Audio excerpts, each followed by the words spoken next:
Scott's keynote today is entitled Creating an Inclusive Recovery That Works for Everyone. I know he's going to touch on these issues and aspirations and more. Back to our virtual family, and the floor is yours. Thanks, Scott, and thank you to Grow Smart Rhode Island, and congratulations to you on powering through today's program and the speakers you've had so far. I wish I could have heard some of them, but I know I love listening to the EJD on NPR on weekdays, so I really appreciate and respect them. And I'll do my best not to depart too far from the excellence that's already been portrayed and experienced today. While I chair the board of Smart Growth America, I'm not here representing SGA. And I serve on at least a half dozen other boards, and I'm not representing them. I work for the Annie E. Casey Foundation, and I've been there for 18 years. First, as Scott mentioned, working at the community level in Baltimore, and now helping to coordinate our local policy, grant making, and the role of youth in shaping a more equitable future for our nation and their future. But I'm not here representing the foundation. Though what I've learned in my time there has helped me see the challenges that lay before the children and youth of our nation and the disproportionate impact their race and place has had on their likely outcomes. So, how am I showing up? In prior years, my Black, male, third generation, college educated gay self would have shown up as all those things at once, but somehow working to be less distinguishing of the intersections that make up the whole of who I am.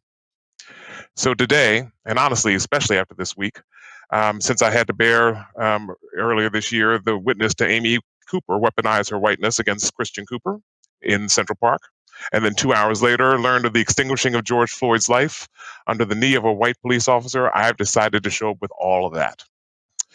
I am the grandson of members of the Great Migration, which I didn't actualize until I came close to the end of Isabel Wilkerson's phenomenal storytelling in The Warmth of Other Suns. I'm the child of two suburban upbringings. First, in the community of Darby Township, Pennsylvania, a place that was tightly packed with Black families between the oil tanks of Southwest Philadelphia and Sharon Hill, on the other side of the tracks where I saw Bobby Kennedy's coffin pass in June of 1968 after his assassination.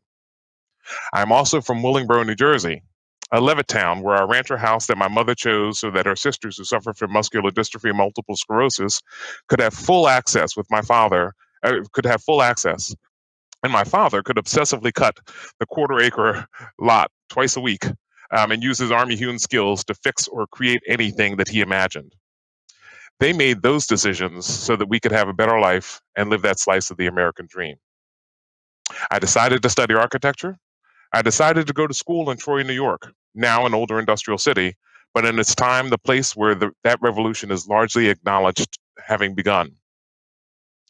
In 1994, I decided to move to Baltimore after career change, decision, and life change acknowledgement that made the winter chill of Troy that much colder. I wanted to get back into community development. I wanted to live with Black people. I wanted to live in a city, in a metropolitan region. I wanted to be in a place where I could wrap my arms around it. So, if you haven't guessed by now, today I want to talk about decision points. The theme of this discussion was inspired by a leading provocateur and critical thinker, Hannah Gadsby, and more specifically, her comedy special, Douglas, and even more specifically, a rapid fire 5 minutes of monologue billed The Lecture, where she speaks about the high Renaissance and the artistic decisions made by white men. She describes and shows trios of women in sculpture and paintings, standing around, sometimes clad, waiting for their men to come home and tell them of the decisions they've made. She flashes to a painting where a man has his foot holding down a chair laying on the floor. Her simple but poignant acknowledgement is that, as a painting, the artist made an active decision to create that impressionistic tension. Her observations, while comedic, could inspire some rich conversations about the impact of decisions made by those in power that they have had on society. In American, and let's face it, in most of world culture, most of those decisions have been made by white men. And while they are not in the majority, the rest of the country and the world have had to live, suffer, and struggle to get by on those decisions. So as I go forward, I want to give a couple of caveats. First, throughout much of my talk, I will use Baltimore as a backdrop. It's not to disrespect Providence or Rhode Island, but I've lived and experienced many of those observations here. Many of those observations are witnessed similarly in other places, and I hope to highlight those where I can. Secondly, I will use the words black and white a lot. They will largely be used for what they are, racial identifiers. I also do it because if we are to solve the real problems confronting us, 2020 has made me acknowledge that we have to speak from our place of truth. And with that, let's begin. I moved to Baltimore in 1994, about the same time that the concept of smart growth was beginning to brew. The neighborhood I worked in was where the federal empowerment zone had been established. And if you don't remember or don't know about the federal empowerment zones, one of the common elements of those was that they were neighborhoods that had high poverty and high unemployment. So just a few stats from the East Baltimore Empowerment Zone neighborhood that I lived and worked in. It was 98% Black. 27% of the people over 25 had a high school diploma. The median income of $14,900 was roughly one quarter of the state median income of about $41,000. And in 1995, the poverty rate for one person was about $7,400. There was a recorded unemployment rate twice that of the city and 4 times that of the state, though windshield estimates would say about 40% of the Black men were not in the legal employment market. East Baltimore had some of the highest respiratory illness rates in the state of in the state of Maryland, and consequently, that neighborhood was also immediately adjacent to Johns Hopkins Medicine. Incidentally, Johns Hopkins Medicine and University are the largest private employers and the wealthiest state in the union. It had the highest rate of childhood lead poisoning, one of the highest rates of childhood lead poisoning in the country. It had a nearly 20-year life expectancy gap between Black and white neighborhoods in the city. Incredible suffering from the dual epidemics of crack and heroin. And remember, at this time, these addictions were criminalized.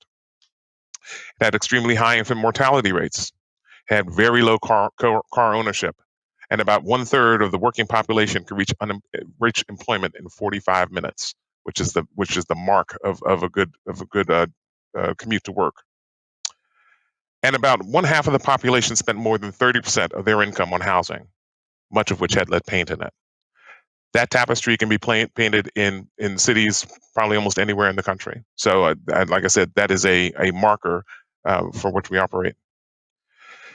So I want to talk about decision points, especially those that preceded or were antecedents to the smart growth movement, but were quite influential in the raison d'etre of the movement. And I'll start by talking about Baltimore, where we have what are known as the black butterfly and the white L. This framing was developed by a professor named Lawrence Brown at the Morgan State University. And it's an apt description that describes the divide between the mostly Black and mostly white neighborhoods of Baltimore. East and West Butterfly neighborhoods, mostly Black, largely disinvested and poor. White L neighborhoods are the smart growth communities, hugging the waterfront and the historic spine neighborhoods of the city, now densely housed, walkable communities, rich with amenities. The Black Butterfly neighborhoods existed largely because of a decision and determination by the Federal Home Loan Bank to redline those neighborhoods. But before that, in 1910, Baltimore led the nation in creating covenants on where people could live based on their race and religion. Those two designations relegated Blacks, many who came to work in the shipyards and escaped the tyranny of Jim Crow as part of the Great Migration to fashion a new life, as Elizabeth Wilkerson once said, to become citizens in their own country and attempt to live the American dream without access to 30-year mortgages available to white families, GI loans following World War II. Then there was redlining, which furthered the wealth divide that had already been in existence for decades by devaluing homes, neighborhoods, and by extension, people based on their race. Despite their relegation to these neighborhoods, while people may not have been wealthy, the neighborhood elders always wanted to remind you that they lived in rich, whole communities where dentists, Doctors, lawyers, grocers, houses of worship lived in side by side. There were places where kids created play spaces where no green spaces may have existed. There was art, there was culture, there was music, there was life. In essence, these were smart growth communities. However, in this place, that devaluation made these very comprehensive communities vulnerable to other decisions, including the designated routes of the interstate highway system. In Atlanta, south of I-20 is the Black Butterfly neighborhood. I-95 through Upper Manhattan and the South Bronx is New York's Black Butterfly. In 1965, the Miami commissioners called the decision to slice I-95 through Little Haiti slum clearance. Apparently, that was their Black Butterfly.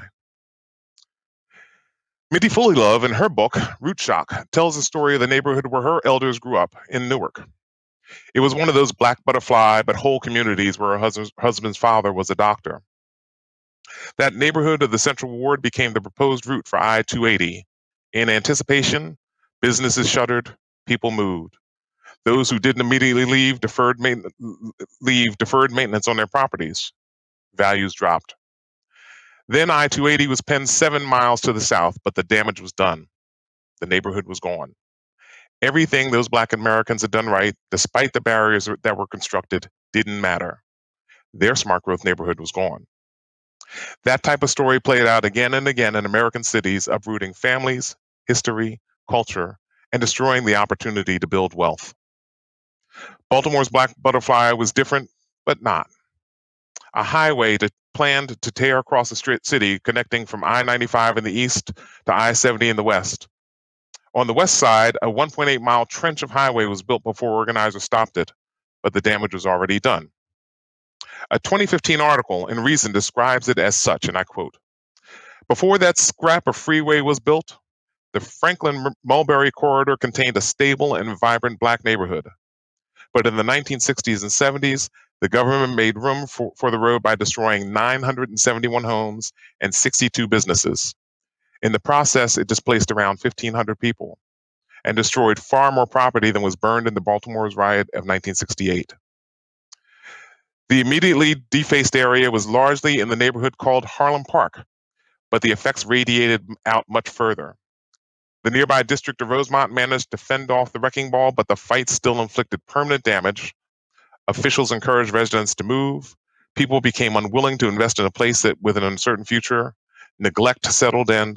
And over the course of the 60s, a cohesive Black community became, in the historian Emily Lee's words, quote, exactly the kind of blighted neighborhood that the roads were supposed to be eliminating, end quote.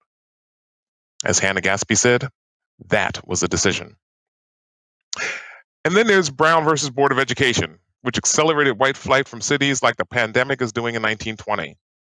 If redlining and the interstate highway system helped fuel the chewing up of America's countryside by paving greener pastures into the first suburbs, the 1954 Brown versus Board of Education decision ending de jure segregation in America's public schools was the lit match dropped on the fuel.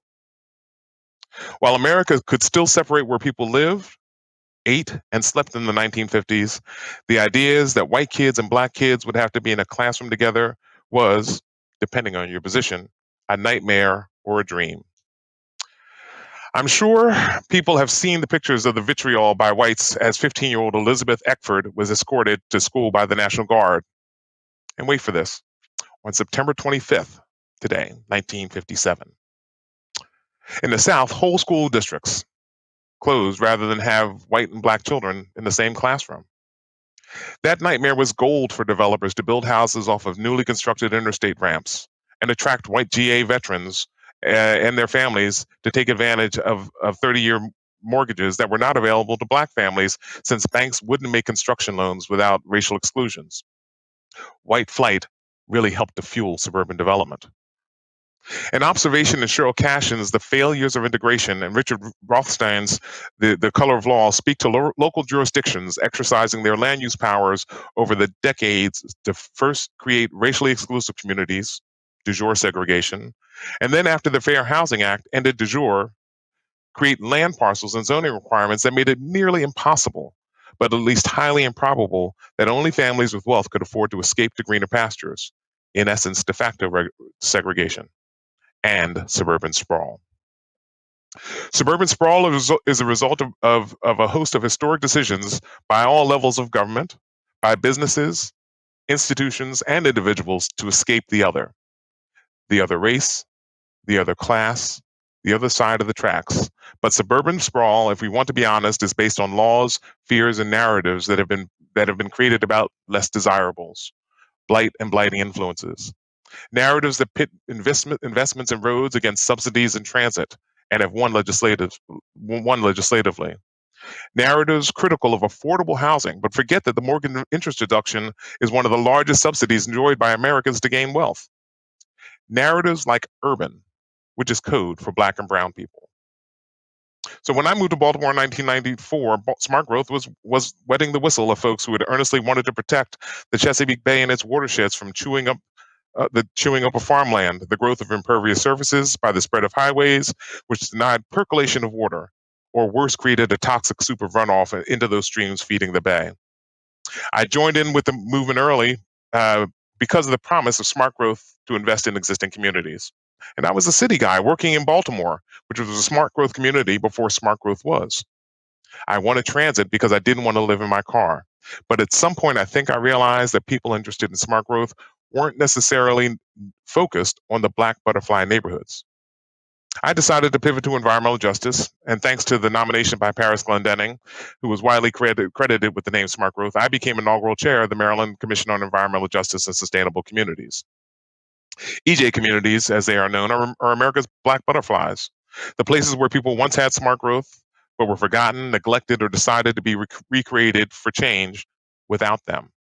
They are the communities with lead poisoned kids, like Freddie Gray from one of the Black butterfly neighborhoods of West Baltimore. They are the ones that are at the foot of landfills. They are where interstate highways were planned and helped accelerate the encouragement of disinvestment in once vibrant, livable communities.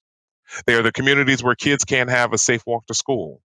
They are the neighborhoods that are 5 degrees warmer in the summer because there are no trees. They are the neighborhoods where the Kerner Commission's 1968 report essentially said, if you do not invest in these communities, they will explode again. They are the neighborhoods that exploded when racial tensions due to our benign neglect returned to the American conscious like they've done in 2020. This is not to say that smart growth hasn't accomplished a lot. In Maryland, historic tax credits made it possible to invest in older buildings that have been mothballed and growing trees where there used to be roofs. One year, Maryland's historic tax credit program provided $120 million toward refurbishing vacant buildings, which then mandated a reduction in the program because of its popularity. Thousands of green acres were purchased and preserved. Investments were made with the promise of doubling transit. Historic housing codes were relaxed to make rehab in existing communities less onerous. The development community, through partnerships like Smart Growth America's Locust effort, are reinvesting in cities. Complete streets, as we just saw in the video, not only slow traffic, but afford accessibility on public right-of-ways to all, in effect restoring a bit of democracy to city streets and slowing them down. Cities are turning once vacant land into green spaces to provide neighborhoods with greater enjoyment of public recreation closer to home. Smart Growth has also advocated for cleaner waterways. A report in Maryland 2 days ago said that our inner harbor is practically swimmable, but I guarantee you I will not be trying that anytime soon. But here's a question. Has the response of smart growth actually addressed the problem? Or to put it another way, given the root cause of the decisions that contributed to sprawl, is sprawl the variable to solve for? More succinctly, it may be the 2020 perfect vision question. If racism is a contributing factor to what created sprawl, how can the smart growth movement contribute to solving the problem? If you accept the premise that racism, structural, institutional, personal, contributed to the policy, business, and personal decisions, how can actors seeking to advance inclusive smart growth move the needle?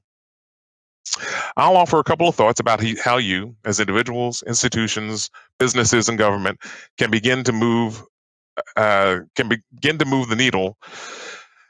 And you can. I'll offer a couple of thoughts about how you, as individuals, institutions, businesses, and government, can begin to adapt your place in the movement to solve for the problem that challenges the desired goal of smart growth. that all people can coexist in livable, walkable communities with access to amenities and transportation choices that support a healthy and sustainable environment. As individuals, I want to share an insight from a recent Medium article by Michael Sarbanes called Anti-Racist Neighboring. It's written for young white people by a white middle-aged white man, but I think the thesis and the options probe your personal place on the spectrum of advancing change. He frames the letter on how you respond to three sets of questions, decision points, if you will. What you do, who is your family, and where will you live? But the focus of the query and his point are on the three choices that white people with options make about where they live. The first option, relocate across the race class divide, redistribute, and reconcile. This version of the anti-racist neighboring is the most unusual among whites, he says, but there are many who have chosen this course of life, particularly inspired by faith. The challenge here is to commit to live for the long term in one of the Black and brown communities where poverty has been concentrated. In the end, he says, this option challenges you to be the change you want to see. Option 2, move to a diverse community, be a neighbor who connects people, work to make the community thriving and diverse for the long term. In this version of anti-racist neighboring, the goal is to create and sustain a stable, diverse community that does not resegregate and has an active and openly neighborly life. Here he says, this version of anti-racist neighboring requires the ability to appreciate, value, celebrate, and support cultural differences without subconsciously inferring any cultural deficiency. It requires sensitivity, listening, humility. It supports efforts to build community and develop relationships, being open to a range of different cultural practices for how to build community. The third option, fight for racial and economic aggregation in predominantly white middle class and wealthy communities. This, he says, this version of anti-racist neighboring begins with a problem. At one level, your presence as a white person with options who chooses to such community is reinforcing existing systemic racism, and you are still reaping benefits from race and income segregation. He says actions would include advocating publicly and relentlessly for affordable housing, including deeply affordable housing available to people working low-wage jobs to be created in your community as close to your home as possible. This is the opposite of NIMBYism, and this is exactly what Minneapolis zoning changes are seeking to solve for. Become a part of multiracial regional efforts to create affordable housing in high opportunity areas, taking your lead from groups combating racism in the region who give voice to low income people of color. Advocate for the use of housing vouchers to allow some low income people to rent in your community, and fight to change exclusionary zoning laws. The challenge in this version of anti-racist neighboring comes in publicly and privately challenging prevailing notions of many of your white neighbors. You will explicitly and persistently challenge their notion that their economic and social status depends on exclusion. You will likely be perceived as threatening property values and community quality of life.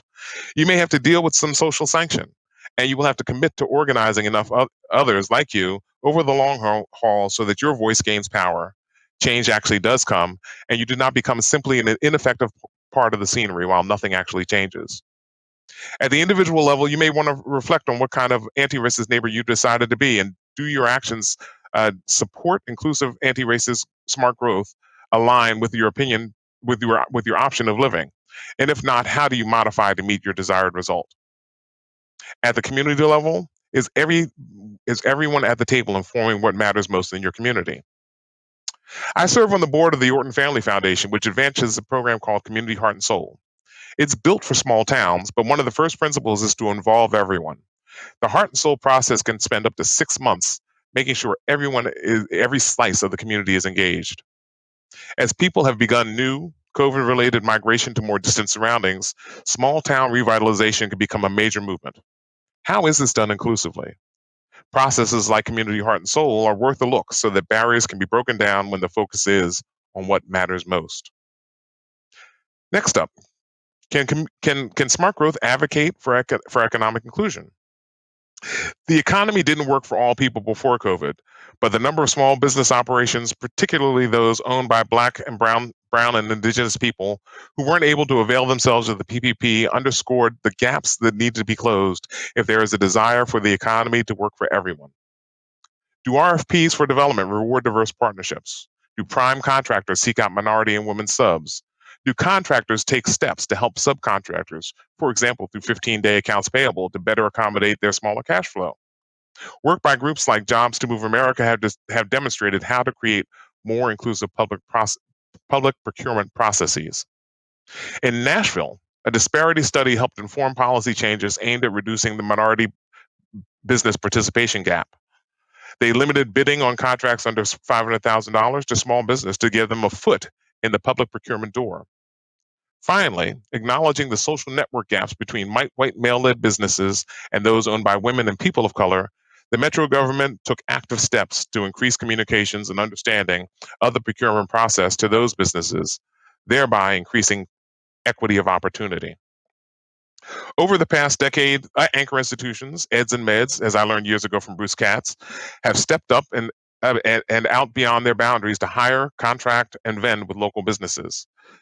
Some, like Drexel University in Philadelphia, actually paired students with small businesses to help give them a digital platform so they could do business with the university's procurement system.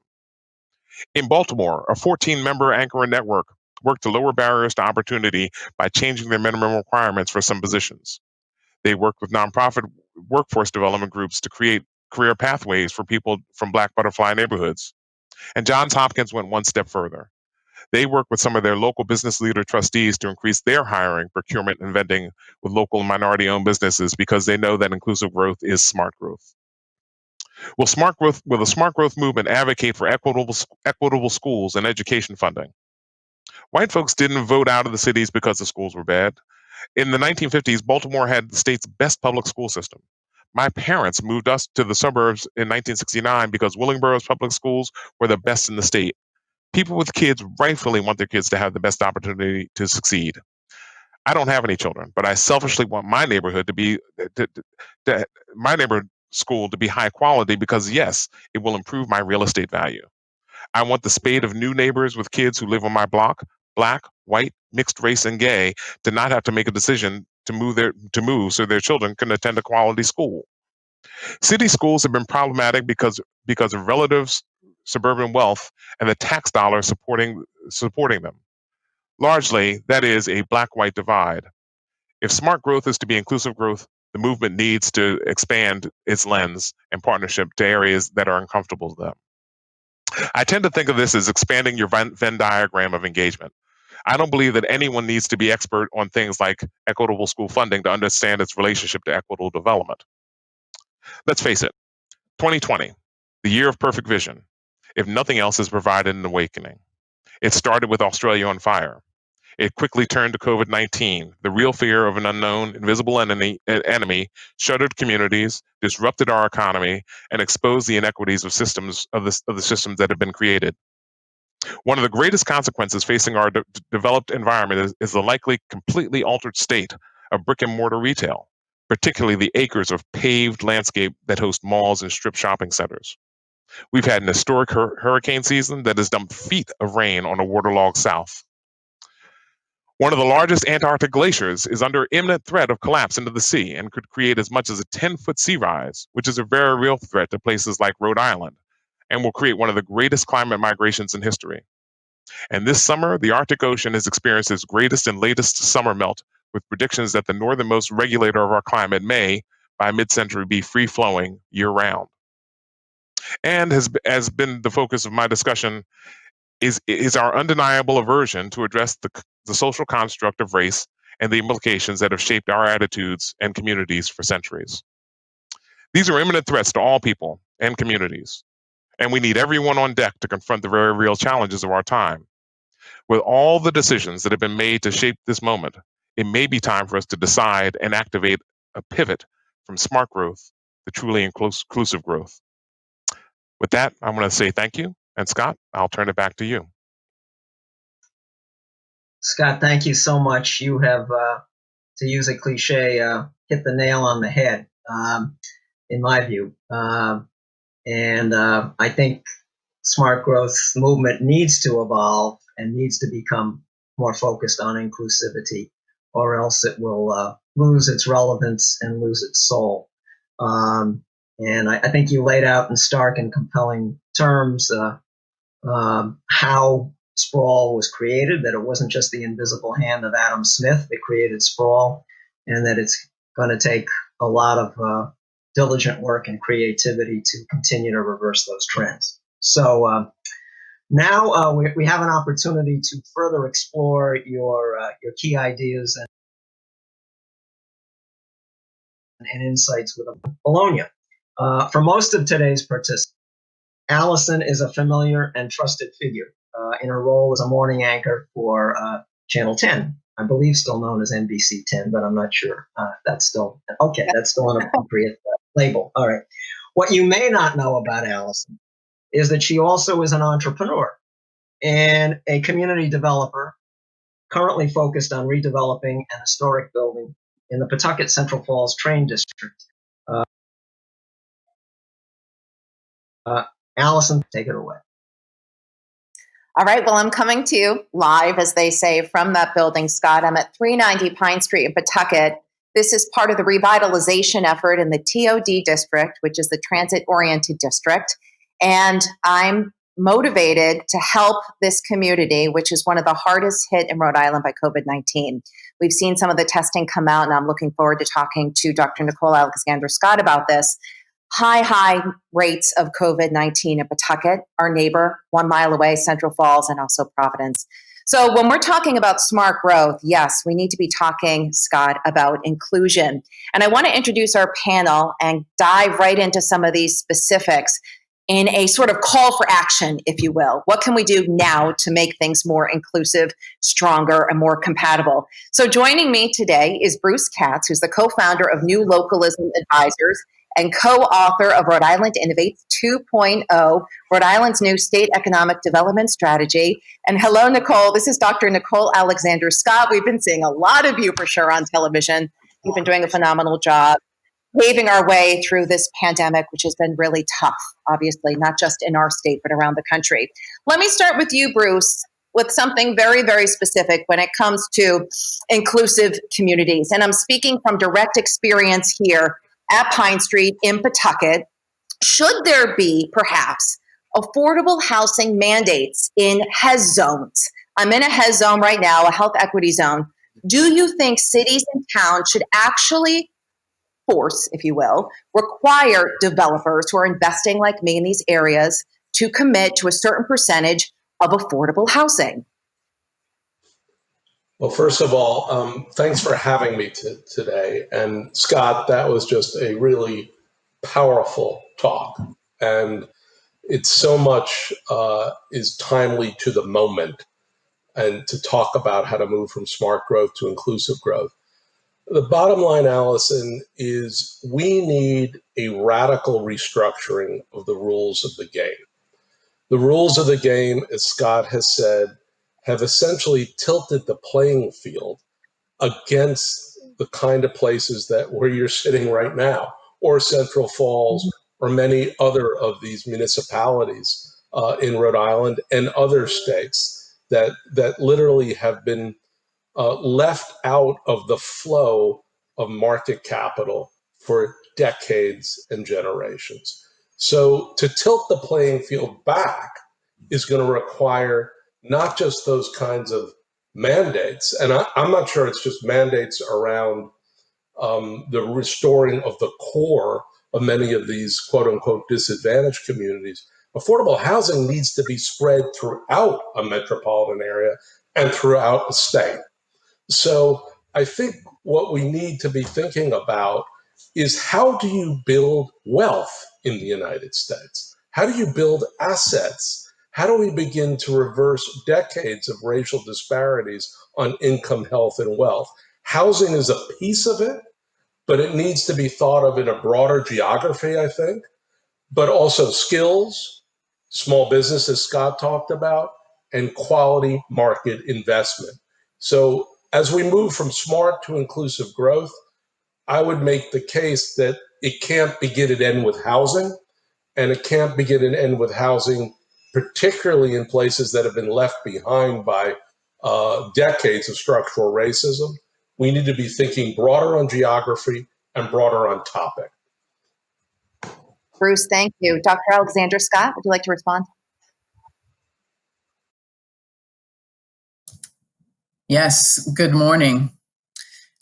We have seen from this pandemic the full exposure of the inequities that we know have been in place, and really want to use people's attention being paid to the fact that there are certain communities based on their zip codes that has different outcomes as a result of the environment that they have. When you look at the differences in quality of schools, of access to fresh fruits and vegetables, of housing, and the difference in policies that are in place.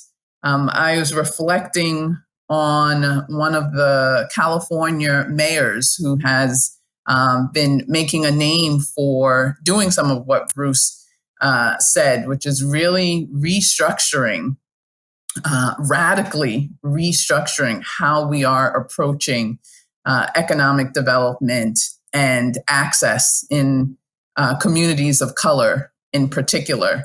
And he uses the term upset the setup. And that is attractive to me because it does describe the fact that certain policies, certain institutions have been set up to lead to the disparities that we see. It's not just a magical, oh, I'm not sure why these types of different outcomes are occurring. And when we are honest about that, it allows us to be more deliberate in how we radically upset that. And we've created, as you mentioned, and I love the question that you set up, Alison, the health equity zones as an infrastructure to begin directly chipping away at the setups that have been in place for decades and years, disproportionately impacting certain communities based on their zip code that also aligns with communities of color.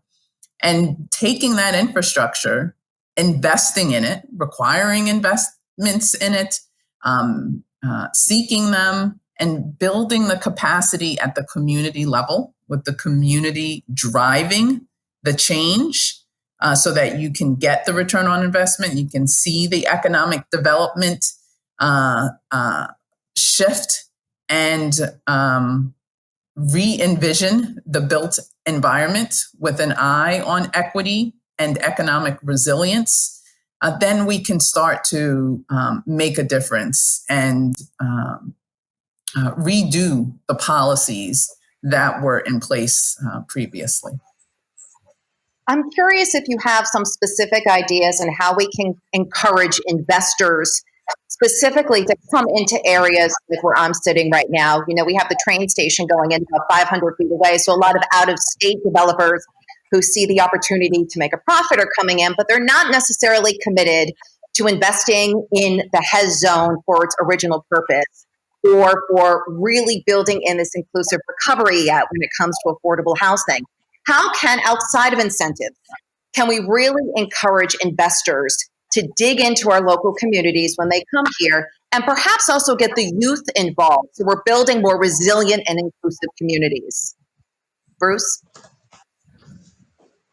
Well, I think this is part of changing the rules of the game. And I love the phrase upset the setup. I think that, Nicole, that's a great phrase. The bottom line is we're in a system that has basically made it very easy to build out and very hard to restore the core, particularly in the municipalities, Alison, that you described at the beginning of this. And so incentives are going to have to matter. I mean, in the real estate world, we call this the capital stack. What's the mix of debt, conventional debt, concessionary financing? What is the kind of equity financing that is involved? What's the public contribution? If you're going to level the playing field, we're going to have to put more subsidy towards restoring the core, particularly along these rail corridors, than to just building a new greenfield. You've got to reset the playing field. But at the same time, what we need to build, and Scott really talked about this eloquently, what's the ecosystem for ensuring that as we go ahead and redevelop these areas, we could, A, bring more people along for the ride, right? Part of that is about hiring, so we can bring more Black and brown 16 to 24-year-olds and beyond into the construction trades. Absolutely fundamental, but also Black and brown business. So this is not going to happen without intentionality and purpose. The market doesn't do this, right? It hasn't done it for decades. What is needed are rules, but also capacity, intermediaries with capacity, capital, and community standing to work with investors, to work with developers, and make this seamless and frictionless, just the new order of things. So when we did Innovates 2.0, a lot of what we focused on was building that capacity. This just doesn't happen overnight. There are rules for sure, but intermediaries that are strong, that can work to get, quote unquote, the deal done in an inclusive way, that's fundamental.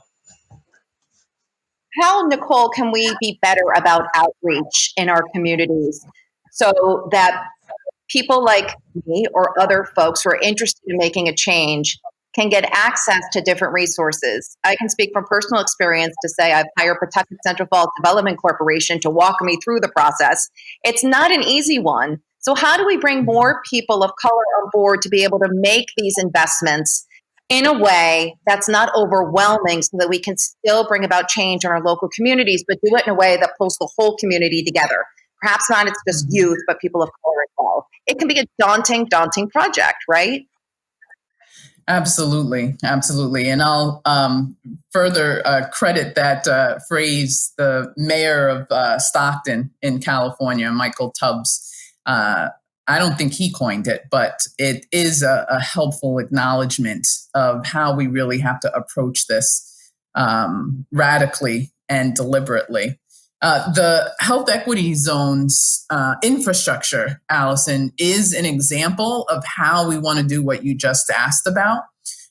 It's an opportunity for people at the community level living in the neighborhood and the community to get access to resources about education. We have a health equity zones learning community where we bring together the backbone organizations and any of the organizations that are a part of the HES collaborative on a regular basis. It definitely got slowed down to a significant extent during COVID, but we really use that time to talk about the transportation discussions. That's a complex realm. The housing approach, as you mentioned, is a complex realm.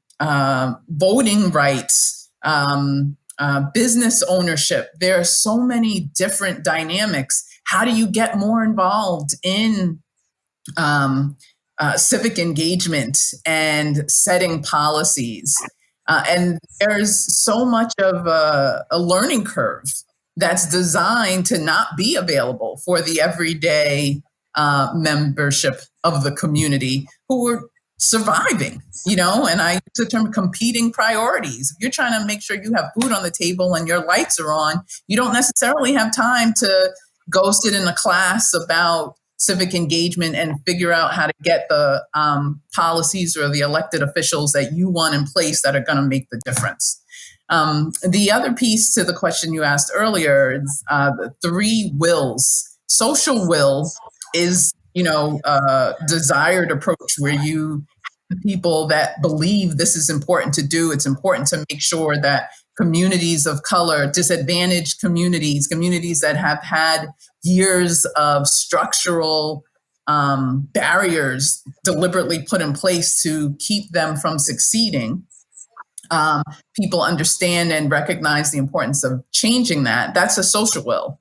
But there are going to be a large proportion of the population that just may not care or may not feel that those communities need to be given a level playing field. Then we have to tap into the economic will and the political will, and make sure that all three of those are working together: the social will, the economic will, and overcome and partner with the political will, so that we can really drive towards that radical shift that Bruce got us started with at the beginning. Scott, would you like to respond to that? Social, economic, and political. Yeah, well, I really, part of me was focusing very much on human will.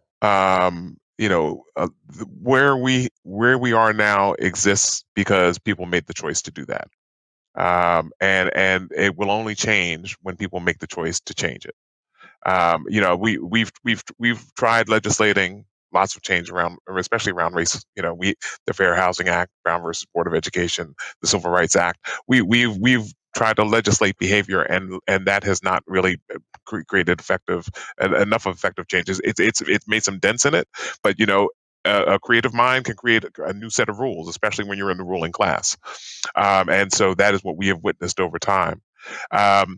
So I definitely agree that there has to be some will, and someone has to take the risk to step out and say that what has existed is not enough. And government does stand in a position to sort of at least lead the edge. Maybe it can't change it itself, but it can set its own set of rules that say that the public will and for the public good. And since the government is set up to operate for the public good is that we do better when we have an inclusive economy and an inclusive community. And government decision making should work to be focusing itself on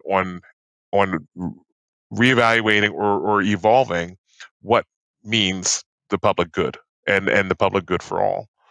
So I would agree with her point. I would agree with most of the points that have been made. I would make one other just a thing something I've been thinking about for a while, especially in this concept of housing, or as I've been thinking about it, shelter,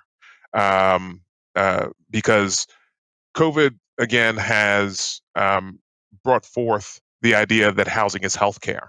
I mean, the housing is healthcare argument and push was actually first made in the HIV movement when HIV and AIDS came about, because it basically pointed out the fact that without shelter, your livelihood and your ability to thrive is ultimately threatened.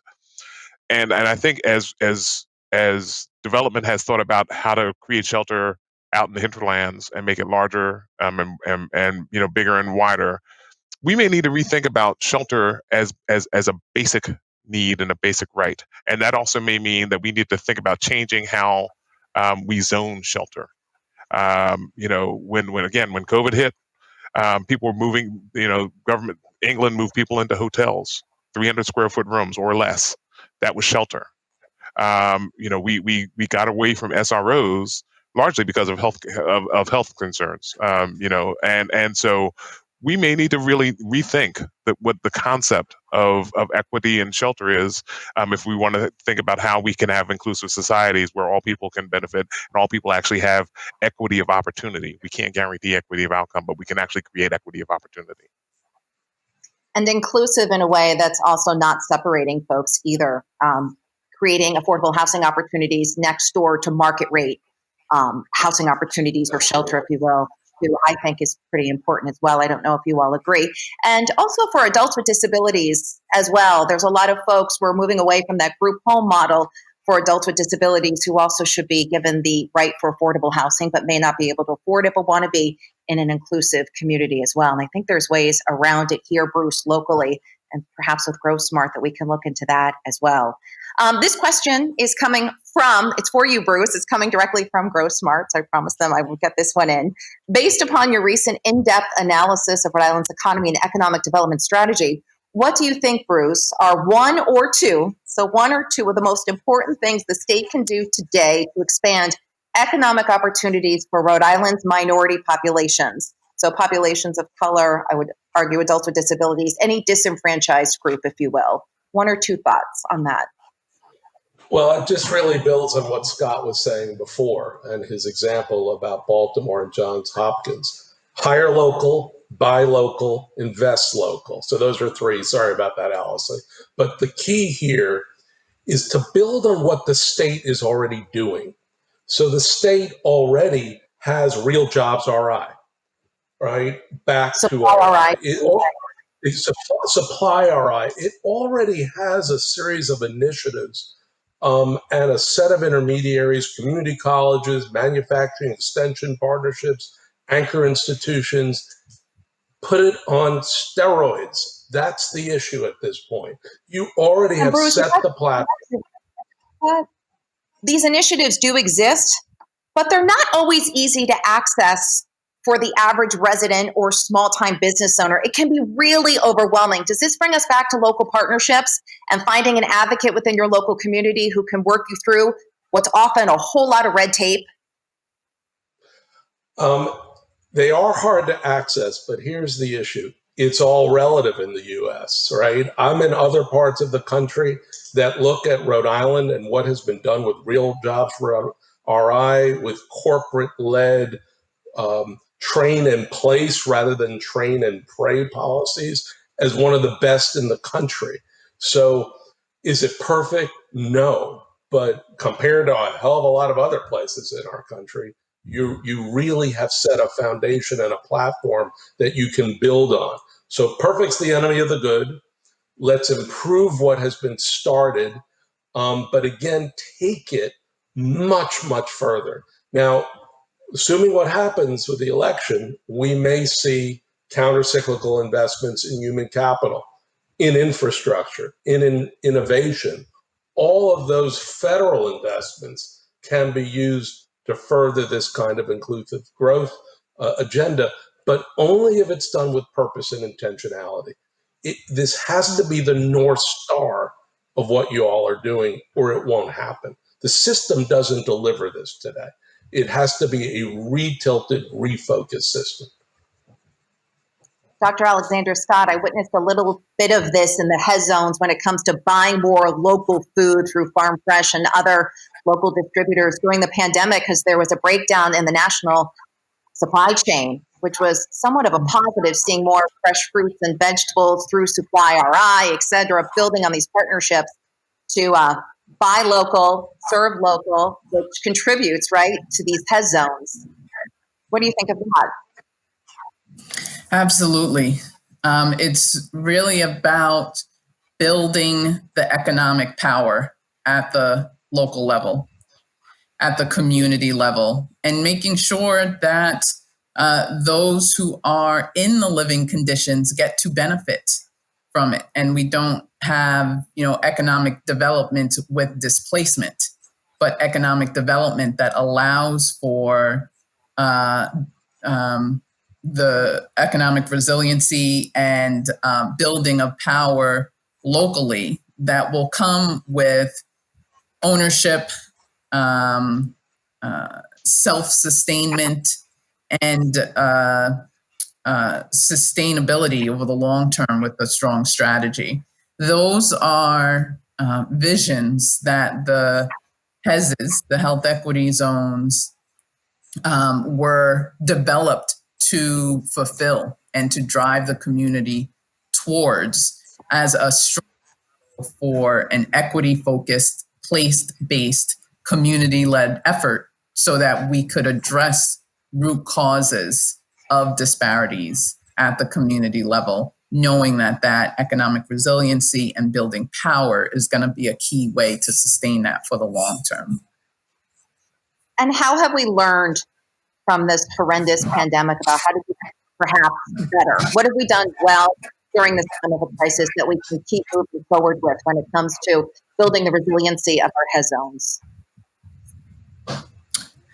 For us, the health equity zones have been front and center through this response. They have been our eyes and ears on the front lines during this crisis. They've helped us rapidly respond to the needs of the community. They have set us at an advantage because we didn't have to spend time building community relationships. that were already in place. And my hope and goal is to make it so that post-COVID, there is a clearer understanding of the value of this type of resource and why it needs to be invested in and sustained and expanded as a ready-made infrastructure that will drive return on investment and give the community the platform for their voice to be heard and to really take action in advancing long-term changes in policies and systems that had been set up for them to struggle and not succeed, and really shift those policies and systems to build resiliency economically in particular. We really are during COVID-19 seeing these big gaps. I'll give you an example. On one day this week in Central Falls at the testing site down the street from where I'm sitting right now, there was a 33% positive rate. So of 25 tests, 8 came back positive, including 3 children, and those were focused around Pawtucket, Providence, and Central Falls residents. So if that doesn't drive this point home of disparity, I don't know what does. Would you agree with that, Scott? Oh, absolutely. I think one of the things that we've seen happening over time, fortunately, is first the acknowledgement that the disparity exists, particularly in this moment, and then the mobilizing of resources there. And I think with the education and the resources, we actually have started to see changes in some of the communities that we have here in Baltimore that that are the highest likely to be affected or infected by COVID. But with education, knowledge, and actions, the community actually rallies around doing the right thing and taking care of itself in certain ways, because the government, it's not that it doesn't want to, the capacity of the challenge has mandated for people to know that they have to rely on each other and build community. I mean, in certain ways, one of the potential outcomes of this entire crisis has been the reinforcement of building community. And I think we should, what we need to do is figure out how do we capture that, how do we keep it, and how do we grow it.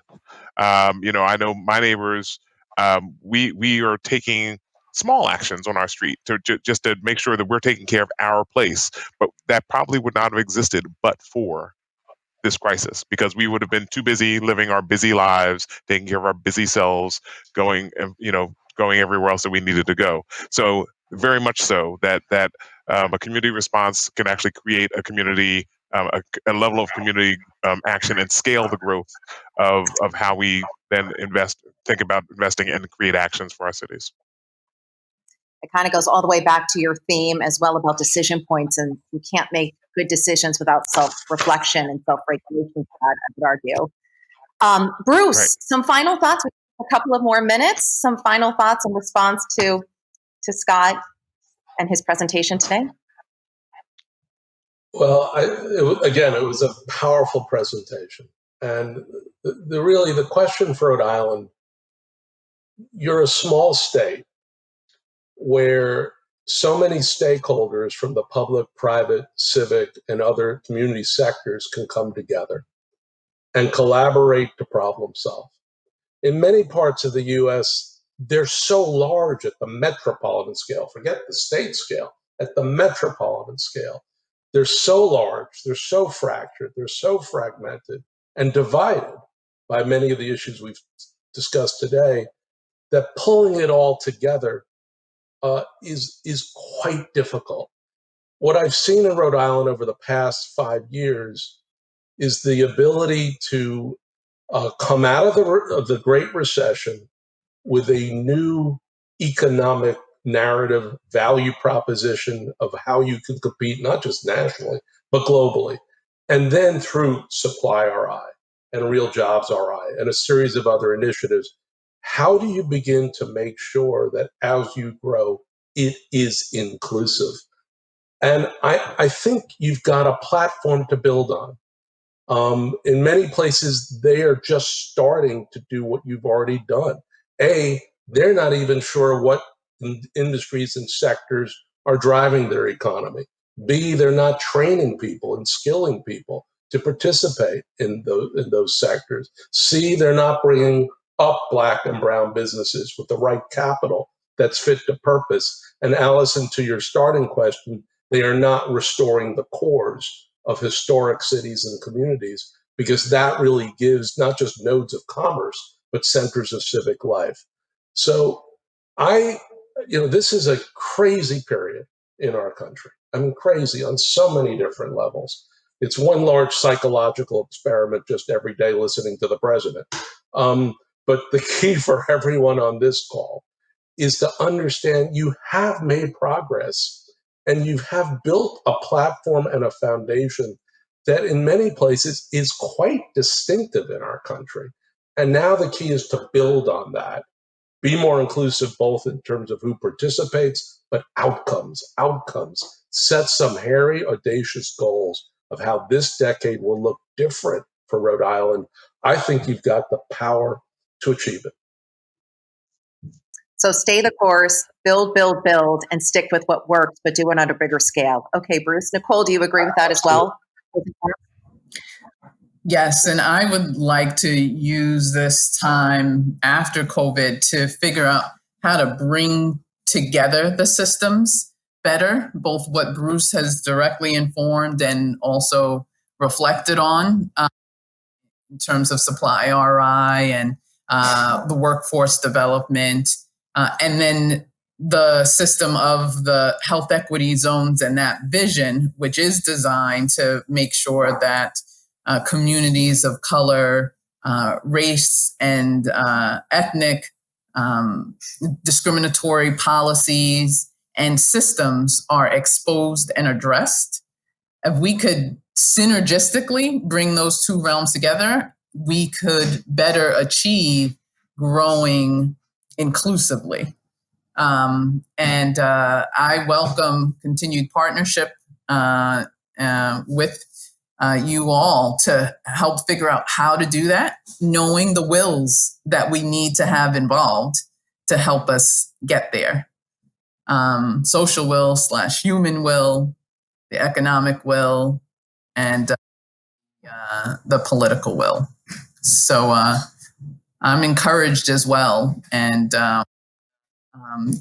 continue to align with people such as yourselves so that we are radical. That was my takeaway from today's discussion, that we were radical in our paradigm shift. It's nothing like a pandemic to help you change your paradigm shift. We're doing it anyway. And so let's use it. I love right down. Yeah. Agree. Right side. And Scott, yes. And Scott, I love what you said about showing up. I talk about all the time. You've got to show up if you want to be effective, right? And I think a lot of people, especially as Bruce pointed out, our state has 1.1 million people.